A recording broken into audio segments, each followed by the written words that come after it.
finally we will be seeing about what happens if there is injury to the nerve, whether it is possible to regenerate.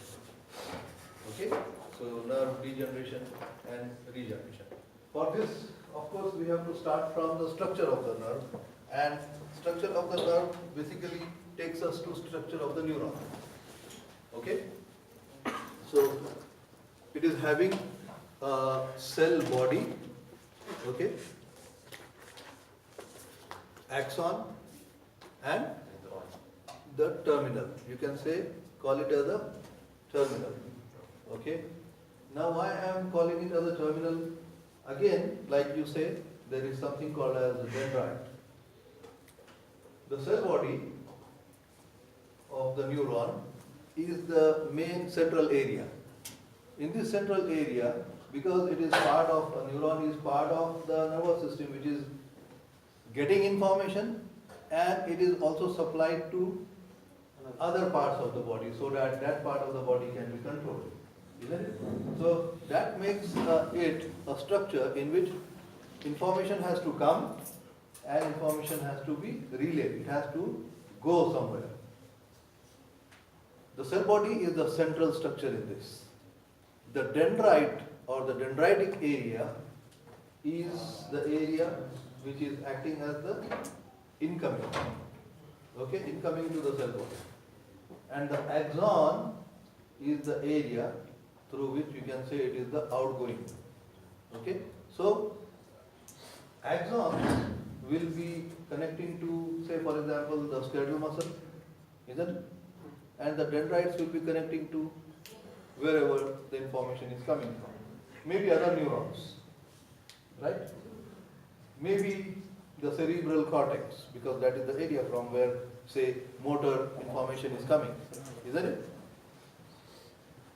Basically, nerves are, can you feel a nerve in your body? Can you feel? Like you can feel a muscle. This is a muscle. You can feel a bone. Can you feel a nerve? Yes, you can. Not everywhere, okay?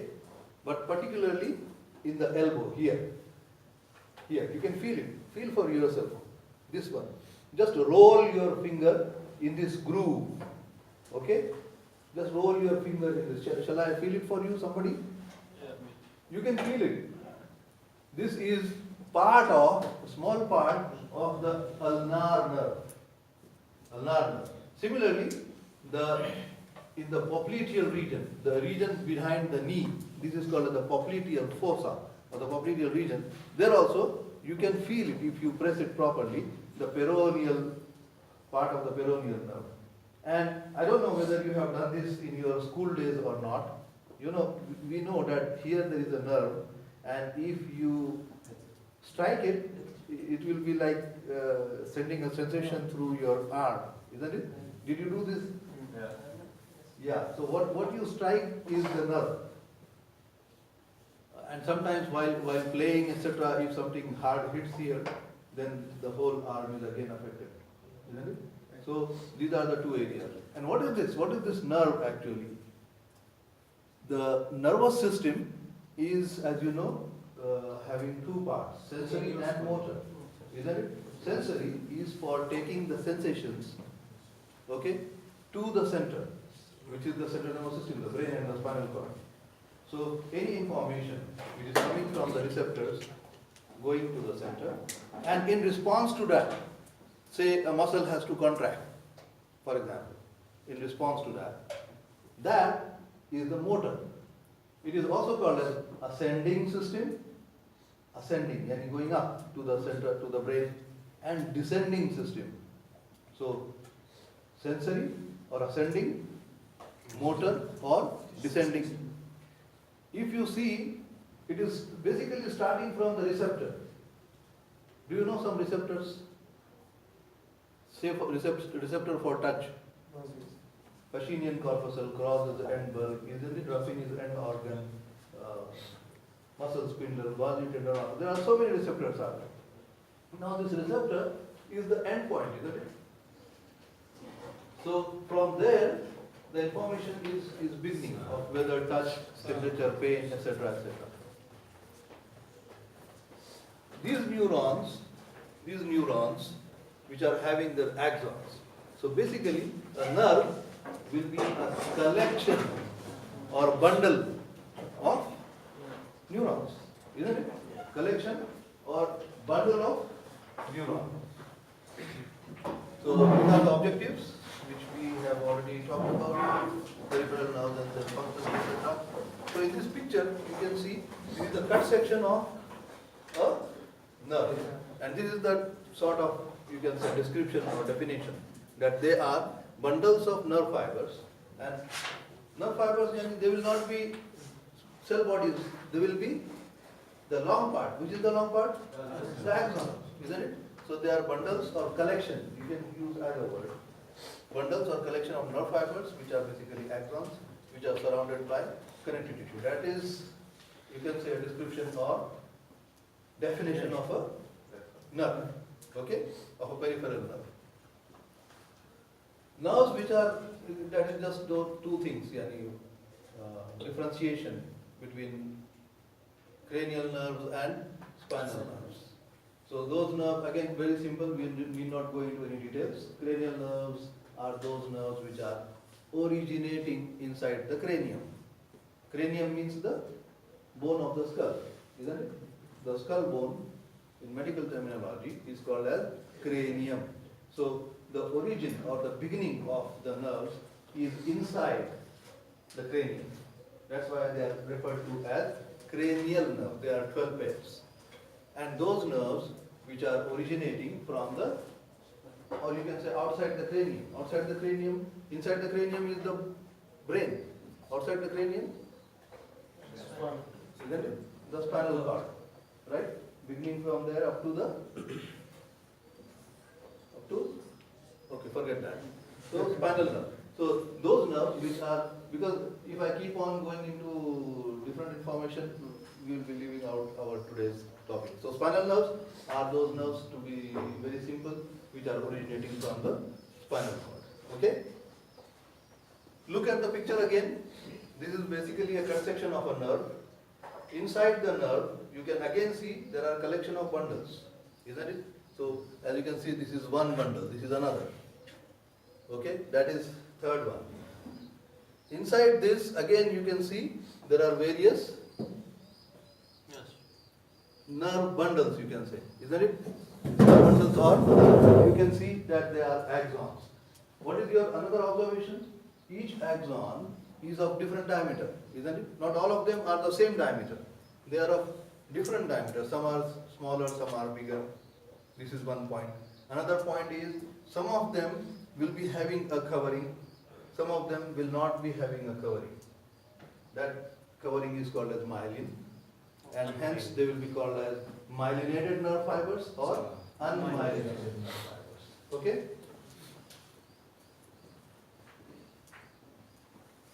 A bundle, one single bundle, maybe this bundle, okay, has both sensory and motor components, myelinated and unmyelinated. So is it clear? What is sensory, what is motor, what is myelinated, what is unmyelinated? Okay? Classification or types of neurons depending upon number of poles, upon the function and length of the axon. 3 types. Now this is the difference from, if you have the previous year's presentation, this is the addition, not exactly addition, modification or Islam. So depending upon the number of poles. So what are these, all of them? What are these pictures of? Neurons. This is all are pictures of neurons. Okay? Unipolar. Uni means one. Bipolar, having 2 poles. Multipolar, having more than 2. Okay? Uni, bi, and multipolar. There is something called as pseudo-unipolar also. Pseudo-unipolar. Pseudo yani false. Basically, pseudo means not true. False. Okay? So, look at the neuron here. This is the cell body. Please try to remember about the poles. Okay? So you won't need to memorize the types of neurons. What do you mean by pole? Pole means area of aggregation somewhere, isn't it? Something is coming together at that particular point. Like if you see the earth is having two poles, isn't it? A north pole and a south pole. There is a magnetic poles also, isn't it? North and south. So what do you call it as a pole? Because it's a coming together of those particular magnetic radiation for the earth, isn't it? So that becomes a north pole.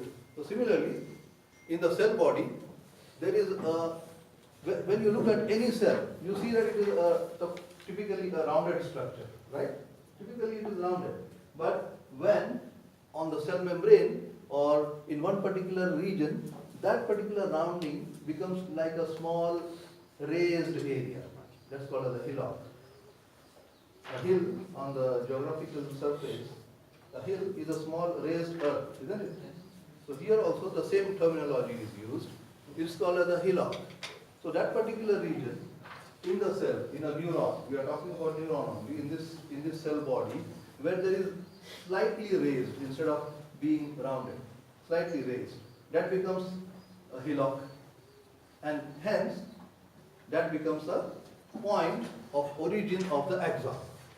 So it is also called as axon hillock, this particular region. It's also called as the axon hillock, right?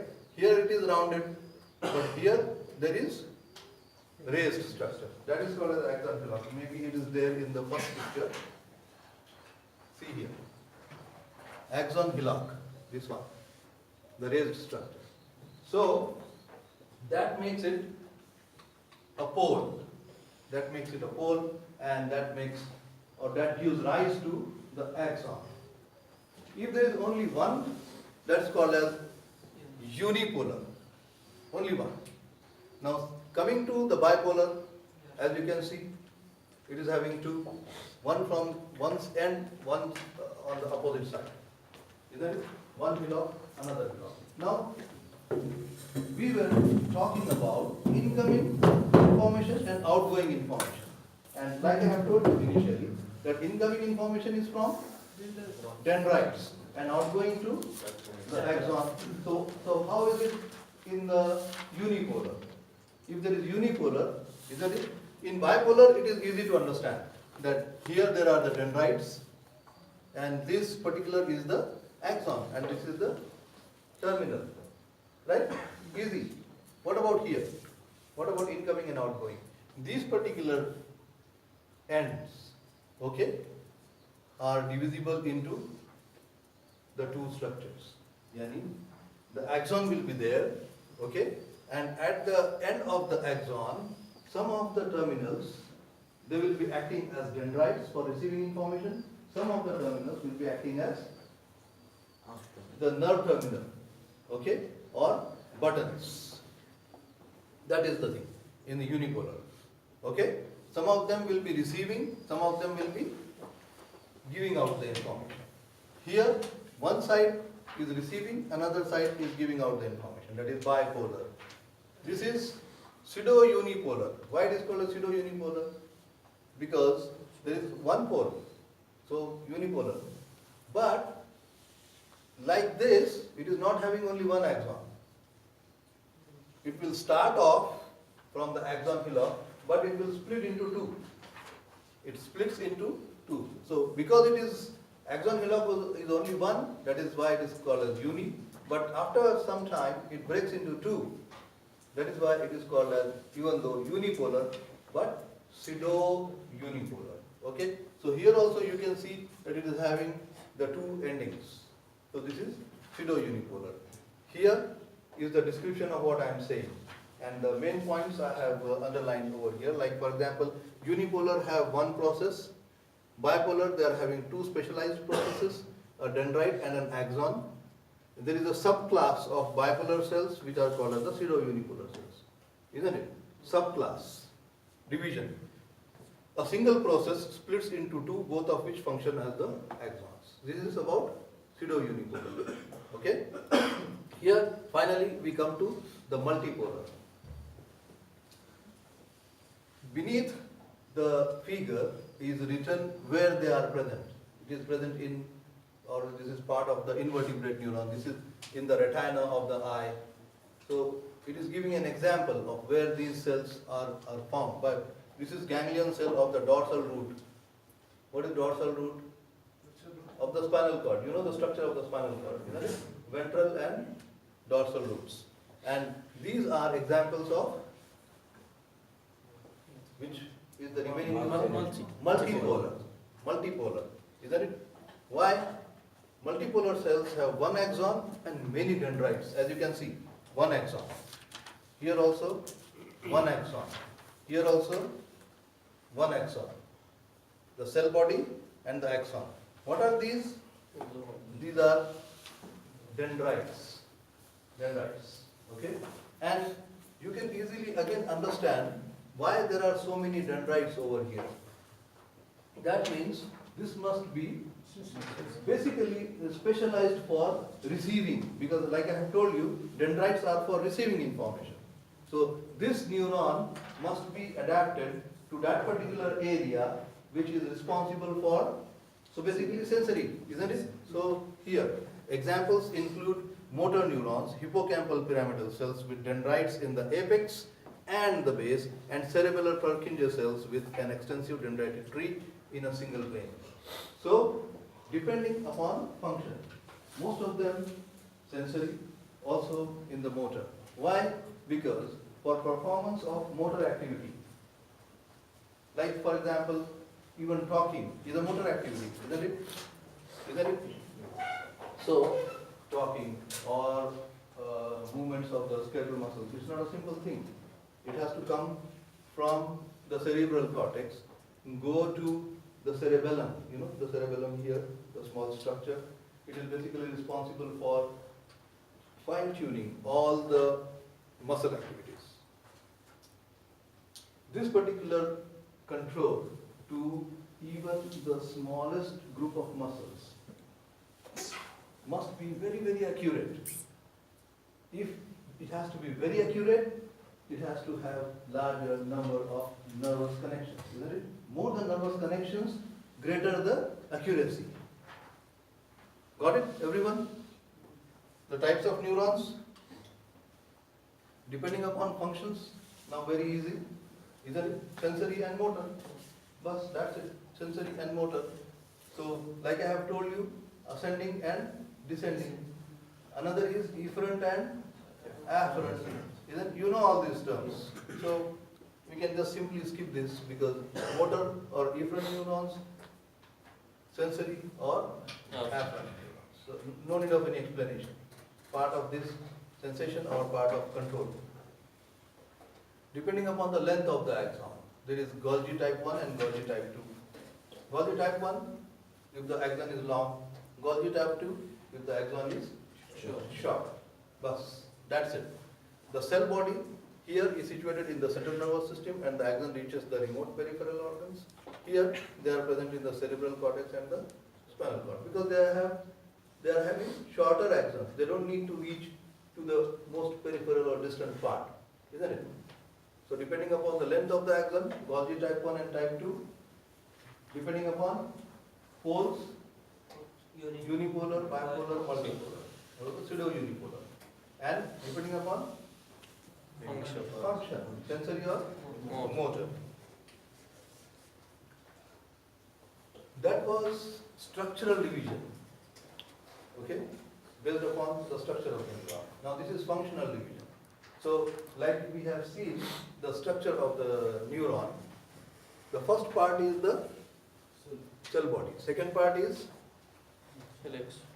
axon hillock, third is the axon itself, and finally these are the terminal, isn't it? The terminal. The terminal basically attaches itself to either another neuron or the effector organ, like it can be a muscle, for example. Correct? Okay. It is divided into 4 zones. 1, 2, 3 and 4. 4 zones. Zone number 1, receptor or dendritic zone. Again, why it is called a receptor zone? Dendrites are receiving, right? So receptor or dendritic zone. Multiple local potentials are generated. So these are the dendrites, as you can see, isn't it? And here, now, again, we have to know a little bit about how the electrical potential is generated in a cell. Do you know about that? Yeah. Isn't it? I think we did speak about that earlier. Huh? Okay. Can you tell me very quickly? It is here also to revise. But let us see and recall, during brainstorming in the PBL session, there should be recall of your knowledge. How is a membrane potential generated? When pressure is applied, if I can remember, some gates open, sodium gates open. Okay. And then this causes a huge influx of sodium entering the cell. You are talking about change in the membrane potential. I was asking about how membrane potential is generated. There is something called as membrane potential, right? Okay. Which is resting membrane potential, right? You are correct. I am not saying you are right, and that is a very correct explanation. It is of change in membrane potential, which is called as, by the way, change in membrane potential is called as depolarization. You are talking about depolarization. Okay? How is membrane potential generated? Simple. The thing is you're not trying to think about it. You know about gates, right? What are the gates? And pumps and channels. What are they? Well, this is the basic. You have to know about this, Why do you have to know about this? Go to the hospital and see the chart of investigation for any patient. It will include all the electrolytes, sodium, potassium, calcium, magnesium, etc., etc. Because any change in these electrolytes is having a change. Say for example, let me go to the extreme, an effect on the heart. It is having an effect on the whole body, like an effect on the heart primarily. So you have to, as a doctor, you have to very closely monitor electrolyte level of the patient. Whether it is a simple case of diarrhea or a complicated case of the heart, etc., etc. So don't take it easy, because everything is related to the membrane potential and depolarization and hyperpolarization. Okay? So, very quickly, there are sodium and potassium channels, there are sodium and potassium pumps, and there are sodium and potassium gates. Do you remember or no? I think I told you myself previously, maybe 2 months, 3 months back. Isn't it? We had a lecture on biopotentials. Right. So, what does the sodium potassium pump do? It pumps out 3 sodium in exchange for 2 potassium. What does the channel do? Channel, like I had explained at that time, is simply a gateway, a simple, okay? It doesn't need any energy, okay? If it is open, it will allow the ion to move in or out depending upon the concentration gradient of the ion, isn't it? Concentration gradient of the ion. Apart from that, there are leaky channels, leak channels. It will just simply allow the potassium to go out when it is coming in. That is leak channel. And then there are gates. The gates are voltage gated or chemical gated. Isn't it?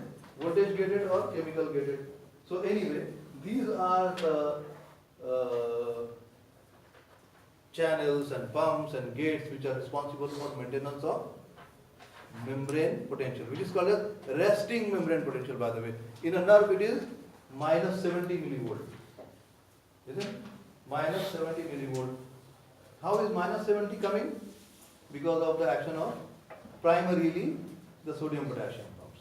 Because the sodium potassium pumps are pumping out 3 sodium in exchange for 2 potassium. So 3, 2, so there is a negativity of minus 1. Not only that, there are leaky potassium channels.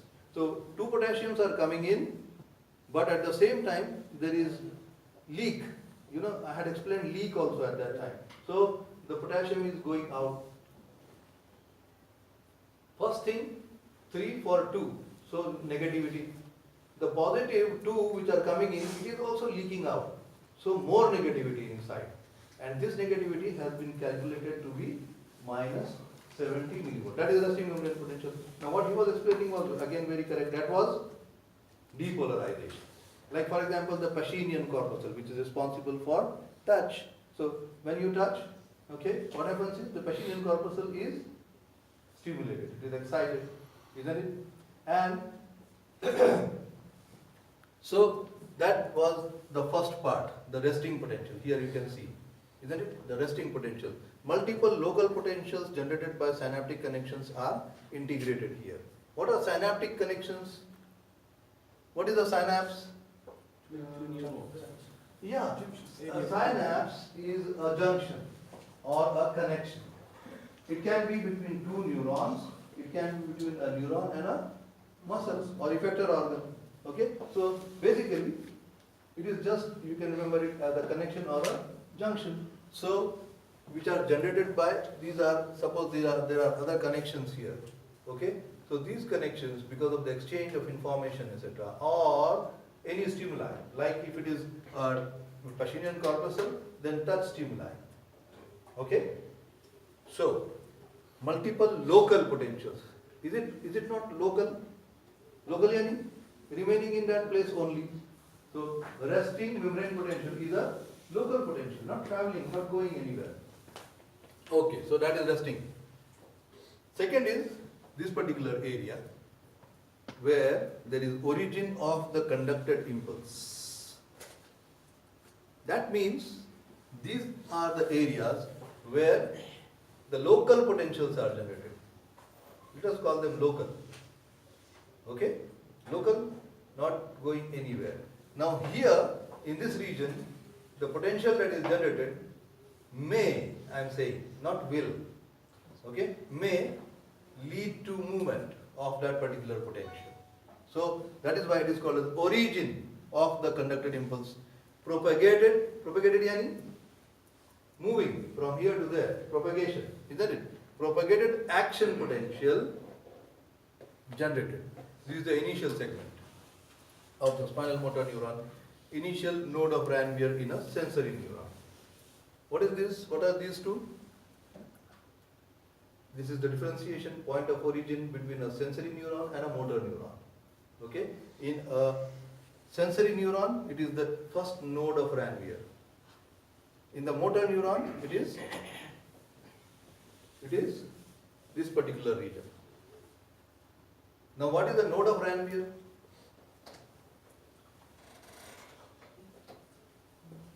Okay, we will come to it. Conductive zone. So, what is the third zone? This is the conductive zone, this particular area. And very simple to remember again, it will be the axon, isn't it? Because the action potential is generated and it is being conducted from the cell body or the axon hillock, okay, to the effector organ or the next neuron. The area from where it is running, from where it is being propagated, being conducted, what is that? Which is that? Sorry, the axon, right?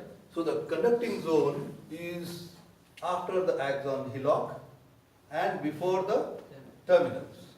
Okay, conducting zone. Axonal process transmits propagated impulse to the nerve ending. This will follow the all or none transmission. What is all or none law? What is all or none law? I think once depolarization has reached a certain point, That is called a point of threshold. no matter how big the depolarization, as long as it's reached a point, it will transmit the action potential. However, if it's reached Below the threshold, it won't transmit the. Exactly. Very correct. So all or none. To explain this again, I explained it already before. I must have done it because physiology cannot be without the all or none law, right? So to put it very simply, I will use the example of a muscle. Okay. To explain the all or none law. All or none. Yani all of them or none of them. Thank God we are not using this in the examination results. All of you will pass or none of you will pass, not like that. So, all or none law is like that.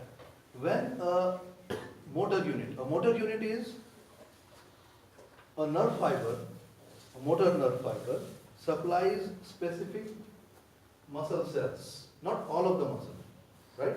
Not all of the muscle. So inside the muscle, the number of muscle cells which are being supplied by one motor neuron, that is called as a motor unit. So when a action potential, okay, comes from this nerve fiber, say there are 10 cells attached to one nerve fiber, 10. If the strength of stimulus, if the strength of depolarization or action potential in the nerve fiber is threshold, adequate or threshold, then all of the 10 muscle cells, they will contract. Okay? All of them. If the strength is inadequate or sub-threshold, below the threshold, none of the muscle cells will contract. It's not like, say for example, 1 millivolt is needed, 1 millivolt strength is needed for contraction of 10 muscle cells in this motor unit. Okay? 1 millivolt. So it doesn't mean, so this is the threshold or adequate stimulus. It doesn't mean that if you decrease it to 0.9, less by 0.1, okay, then 9 will contract, 1 will not contract. It's not like that. If you decrease it to 0.9 or 0.8, none of the 10 muscle cells will contract. It's not like if you decrease it to 8, 8 will contract, 2 will not contract. Are you understanding all or none law? Depends upon the key points are adequate or threshold stimulus. Okay? So if the stimulus if the stimulus is adequate or at threshold, all of them will contract, or if it is not adequate, none of them will contract. So that is called as all or none law. So similarly, it's the same here, all or none transmission. If the threshold stimulus is here, generated here, it will be propagated through the conductive zone, or none of them. If it is not threshold, the depolarization doesn't reach threshold, it will not be converted into an action potential, it will not be conducted. Okay? That is the meaning of this all or none transmission. Transmission means from here to here, right? Movement. Finally, there is the secretory zone here, the synaptic activity. This is the end result. Okay? So there was the local potential, then the graded potential. The graded potential, when it achieves the threshold, it will be converted into action potential through the conductive zone, and the action potential, once it reaches the terminal, what will it do? Whatever the function of that neuron is. Usually there is secretion of neurotransmitter substances, right? What are neurotransmitters? Exactly. So what is it? What is a neurotransmitter? Yeah, you are naming it. There are many: acetylcholine, norepinephrine, GABA, etc., etc. But what is it? What is a neurotransmitter? Communication. Exactly, a chemical substance which is synthesized and secreted at the nerve terminals and released in response to an adequate action potential.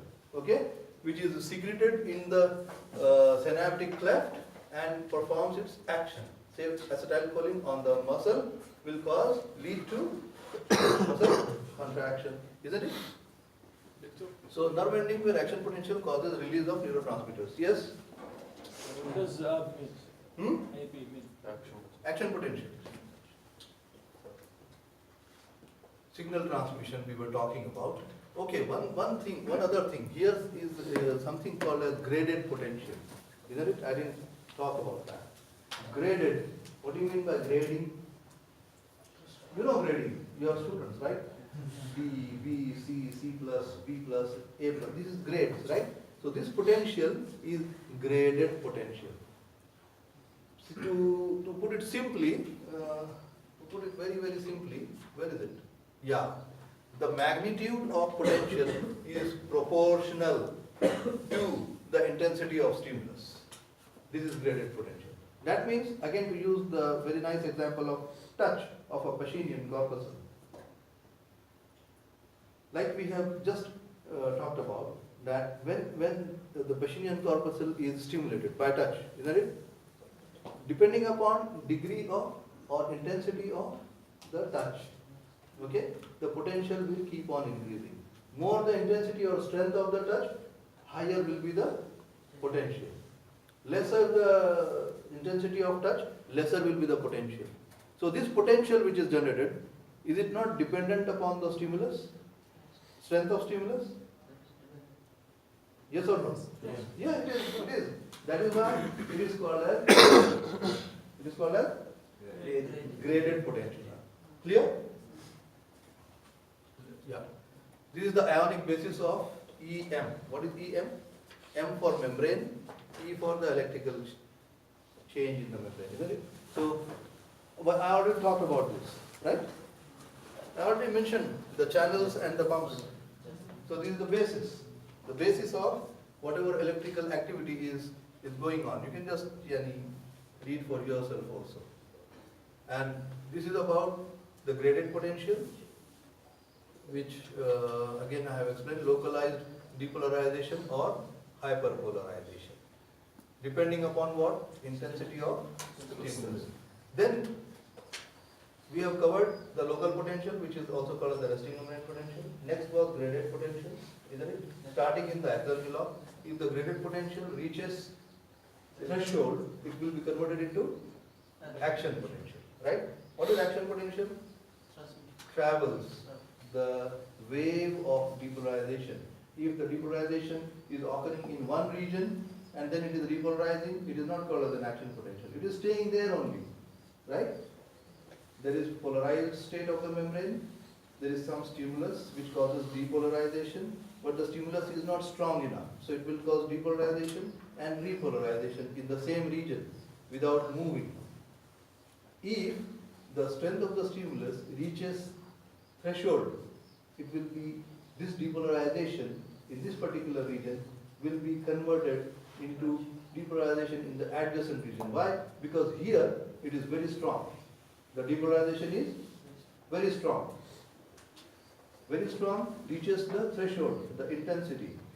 That will cause it to depolarize adjacent areas of the cell membrane if it is on the cell, or the adjacent area in the axon, in the neuron if it is in the neuron. Now it is traveling because it was very strong. So the adjacent area is depolarized. When this is depolarized, it will depolarize the next area, the next. Now it is moving, isn't it? This is called as action potential. Clear? Okay, now let us see how it happens. It appears, again this is all introductory, when region of excitable membrane depolarizes to threshold, like I have been telling you time and again. Threshold, isn't it? Steps involved are membrane depolarization and sodium channel activation. And like he had described, what happens in depolarization?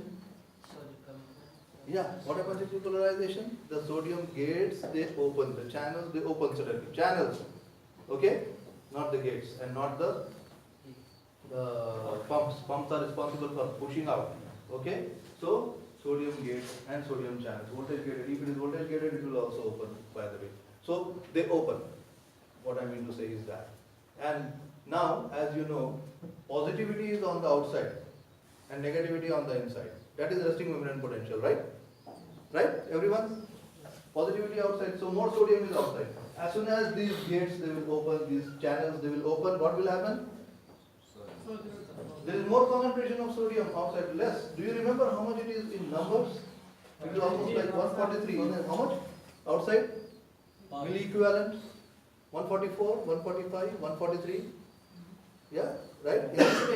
And what is inside? 14 milli equivalent. Right? Milli equivalent. This is the numbers, in numbers, sodium only. So you can imagine, once the gate will open, the channels will open, sodium rushes inside.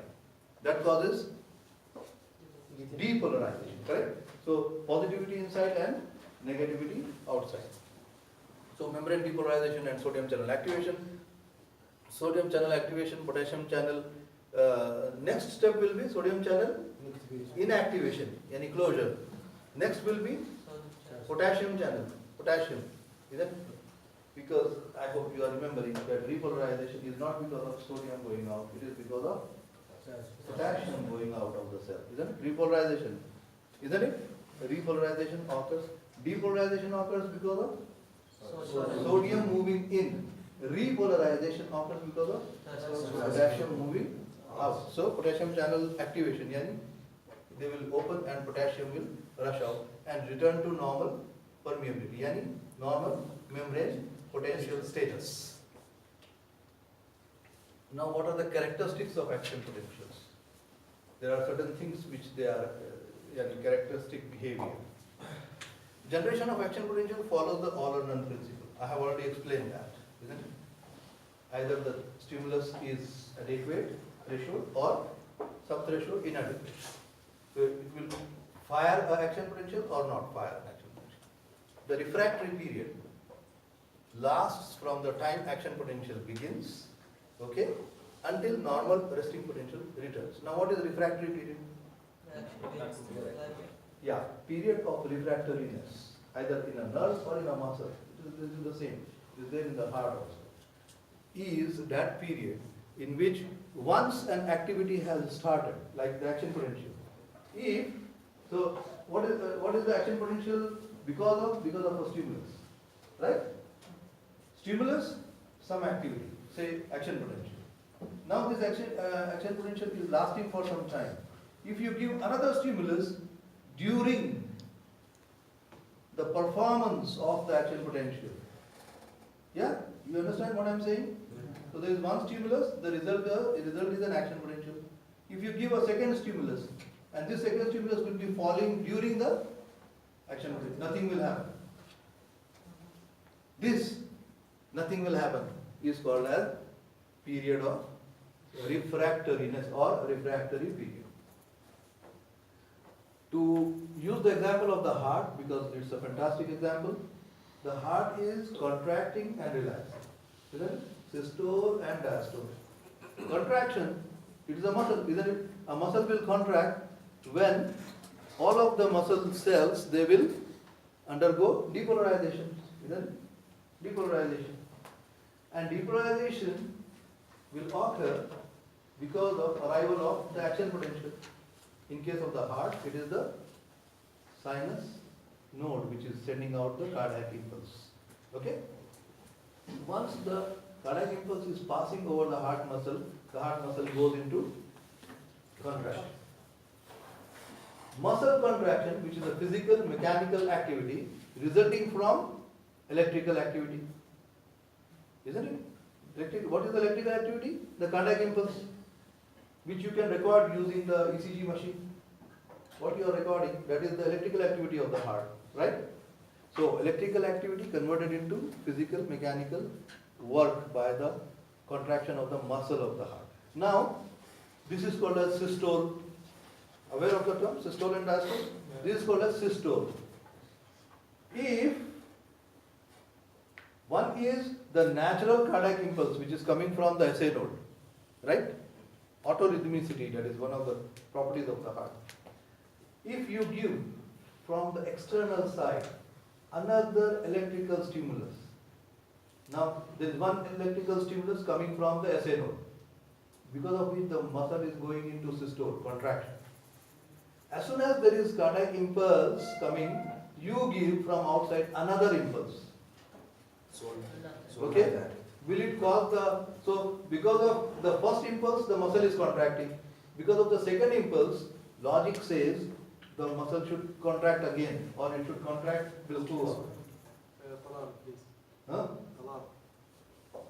Salah. Don't disturb the class by. I'm sorry. You see, I am explaining something. Yes. You break the whole, the thread. Is it so important that you have to come and ask for it at this time? Yes. Come on. So, the muscle, the heart muscle is contracting, right? Because of impulse coming from the SA nodes. If you give another, it will not have no effect. No matter how much strong impulse you give. During systole, not after systole. Don't give it after systole. During systole, when the muscle is contracting because of the first impulse, if you give, this is called a period of refractoriness of the heart. Okay, that is the meaning of refractory period. So this is one. Okay. The first was that it follows all or none. Second characteristic is refractoriness. Okay, refractoriness, yani if you give immediate another stimulus, it will have no impact. Continuous propagation. Continuous. There is no break-in. Okay. So what is that? Spread of action potential across entire membrane in series of small steps. And third is saltatory propagation. Fourth or next. Saltatory.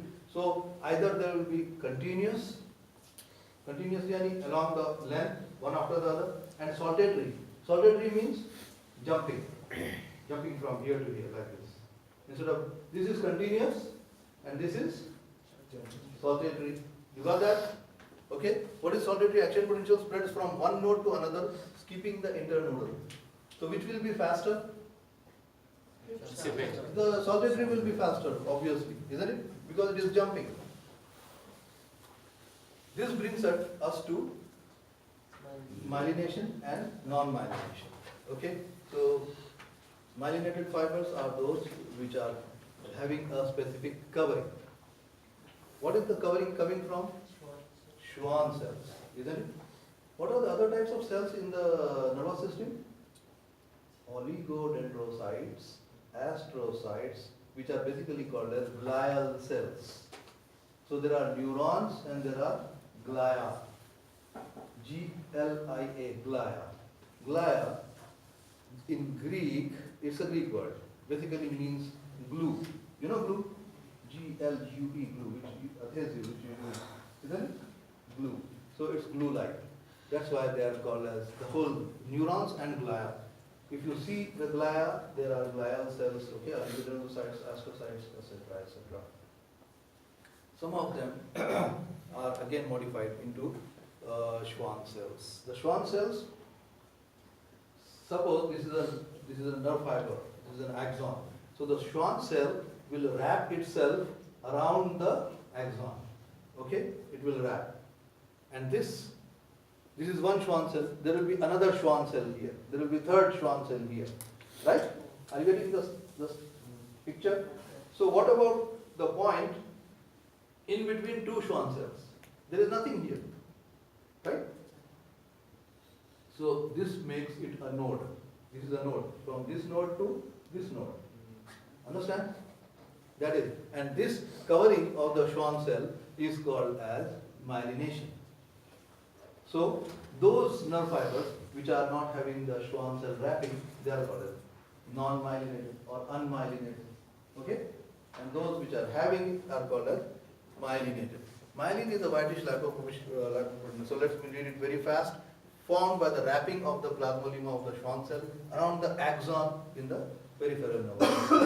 Myelination, what is the function of that? It provides electrical insulation. Electrical insulation. So please remember, there are many myelin-related diseases. One of them is multiple sclerosis. In multiple sclerosis, it's basically an autoimmune and may be genetic, may be environmental. Okay? Multiple sclerosis, in which there is automatic degeneration of the myelin, leading to injury of the axon and nervous injury. If this debilitating disease is occurring in a patient, it's very difficult to diagnose, but at the same time, all the nerves are affected. So you think about it, and the patient will be having that particular phenomena: weakness in the muscles, blurring of vision. Everything is related to the nerves, right? So almost everything will be affected. This is called as a demyelination disorder. It's not something very simple. Okay, so a lot of things occur because the electrical insulation. What do you mean by insulation? This is an electrical wire, right? Can you hold the electrical wire? Yes, you can if it is off. If the switch is off, even if it is on, can you hold it? Can you hold the wire if the switch is on? Yes. Why? Because there is insulation. You know? You can use a knife, okay, and cut the insulation open. If you cut the insulation, what do you find inside? The copper wire. Now can you hold it? Don't try. Don't even try that. Isn't it? Because there is no insulation. So insulation means that. Okay, electrical insulation is provided by the myelin, ensures rapid conduction of impulses and leads to the formation of nodes of Ranvier. So what are the nodes? Like I have demonstrated to you. Nodes, isn't it? Between Schwann cells to Schwann cells. Nodes of Ranvier, gaps, these are gaps, isn't it? In the myelin sheath between two neighboring Schwann cells along the length of the axon. In myelinated fibers, action potential jumps, okay? Jumps from node to node, a process called as saltatory conduction. So what is saltatory conduction? This is the definition. Okay, action potential which is jumping from node to node in myelinated fibers. Of course, there is no myelination, so there is no saltatory conduction in non-myelinated fibers. Isn't it very simple to understand? Unmyelinated fibers, what will be the mode of conduction? Continuous, right? Continuous conduction of impulse, slower. Of course, it is more slower and requires. Give me 10 minutes, please. No, Yes. I need more time than you.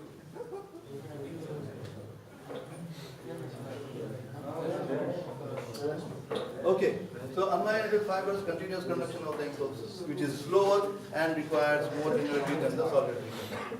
Okay, shall we go ahead? So, see here, this is solitary, and look at that. This is continuous, slower. These are the Schwann cells, and these are the nodes of Ranvier, right? Okay? Here, there is an explanation. Again, I will go through this very quickly because you already know the ionic basis. Okay, I need not go into details. What is this? This is the Schwann cell, right? Pictorial representation. This is Schwann cell, and this is node of Ranvier, right? Now, when depolarization occurs, what will happen? Tell me quickly. Yeah, sodium moves in. Yani positivity is inside. Okay? This huge positivity inside, and there is what is the situation at the next node here? It is still negative. It is still negative. It is at rest. It is still negative, right? This negativity which is inside attracts, because you know positive and negative. So this negativity inside, you see here, this negativity inside attracts the positive charges. Isn't it? This phenomena, by the way, is called as current sink. You know sink? S-I-N-K. There is kitchen sink in the kitchen. Isn't it? Sinks are, it is having a bottom like this, in which if you put something, it will slide down. From here also, from here also. That is called as sinking, right? So this is called as current sink. Why it is called as current sink? Because these positive charges, too many positive charges here and negativity here, which pulls the positive charges to this. This is called as sinking, or current sink. So it is moving from here to here, jumping from this to this. And here again, this will cause a huge depolarization, isn't it? And you can see it makes it or converts it into the next node. The next node becomes, what is the voltage? There's a tremendous change from usual minus 70 to minus 60. Even when the whole depolarization has occurred, it becomes plus 30. See here? Isn't it? Total reversal. Entire depolarization. So this huge change from minus 70 to plus 30 inside, okay, will cause it to jump, like I have described to you already, isn't it? Whether it is continuous propagation, action potential, or jumping from node to node, it's the same. So basically what happens is there is depolarization, huge amount of, in one region, a huge amount of sodium comes in, maybe it becomes plus 30, because that there is the current sink on the adjacent area of the membrane in continuous propagation, or in the next node in solitary propagation. Okay? The current sink will push or will attract the positive ions towards the negative, causing depolarization over there, because it will start to become positive. As soon as it starts to become positive, this is all happening in fractions of seconds. Okay? So this is that was about solitary conduction and action potential propagation. Now this is about conduction velocity. What do you mean by velocity? Speed. Okay, and time taken, distance traveled, right? Velocity. So velocity of conduction. This is nothing to be explained, you just have to remember. Okay? What is the velocity of conduction in this fiber? What is the velocity of conduction in that fiber? Myelinated, unmyelinated, small diameter, big diameter. Bas, that's it. Okay? Velocity of conduction in nerve fiber varies from as little as 0.25 meter per second, very small, unmyelinated. Both the things are there. So, to almost 1 second, yani length of the entire football field in 1 second, in very large myelinated fibers. Very simple to understand. Smaller the diameter and no myelination, very slow transmission, correct? And very fast if it is a larger diameter and myelinated also, so very fast, to 0.25 to 1 second, okay? Peripheral nerves have different conduction velocities. Why they will have different conduction velocities? Again, because of, okay? It will be proportional to the fiber diameter, whether it is bigger or smaller, and these are the speeds in the various nerves. Nerve conduction, yani factors which are affecting age, gender, male or female, CV means conduction velocity, okay? Temperature, height, and there are something called as hand factors. So please read this for yourself. Okay? I don't need to explain that. Do I need to explain? No, these are just factors which are affecting the conduction velocity. Okay, like gender, the sural nerve, the nerve which is there, conduction velocity is slower in females. So things like that. Don't need any explanation. And this is a table again, not for exam or not for anything, but you should know. It gives you an idea about the speed in different types of fibers. Okay, there are different type of afferents also. 1A, 1B, 2, 3, 4A. Alpha, A delta, C fibers. So these are all names of different types of fibers, depending upon diameter, depending upon myelination, etc., etc. So this is for your any information. This is called as compound action potential. Now, action potential we have been talking about. There is a nerve fiber, and in the beginning itself, I showed you the picture where you saw that in a nerve, even in a bundle of nerve fiber, there are small diameter and large diameter fiber. There are myelinated and unmyelinated fiber. So if you apply a stimulus to the bundle, these fibers will conduct the action potential at different speeds, at varying speeds. Yes or no? Yes, because there are small diameter, larger diameter, myelinated, unmyelinated. Now, if you take now the different speed at which they are going, if you calculate the sum of all these action potentials, that makes it a compound action potential. So this is here. So there are fastest fibers, there are average fibers, and there are so these are the fastest, and these are the slowest, and these are the average fibers. So if you make a sum, if you make a total, okay, of these different velocities, it's called as compound action potential. Compounding means what? Mix together different, right? Understood? Compound action potential. This brings us to degeneration. Please read the degeneration introductory part for yourself. I have to jump to the type of degeneration. So there is a nerve fiber. Okay, there is a nerve fiber, and this is the blue portion is the cell body, and this is the terminal. Now suppose there is injury here. If there is injury here, let me go to the picture. Here, this is the cell body, the axon, okay, the terminal, and what is this? Red? This is the muscle, effector organ, right? Now there is injury here. This is the normal structure. A is normal structure of the axon. If there is injury here, it is crushed, right? This will cause degeneration. What do you mean by destruction? Okay, but which part of the neuron is degenerated? Not the part which is connected to the cell body. The part which is away from the cell body. So injury was here. This will not degenerate. This will degenerate. This is called as Wallerian degeneration. And this is anterograde degeneration. Anterograde means the injury was here.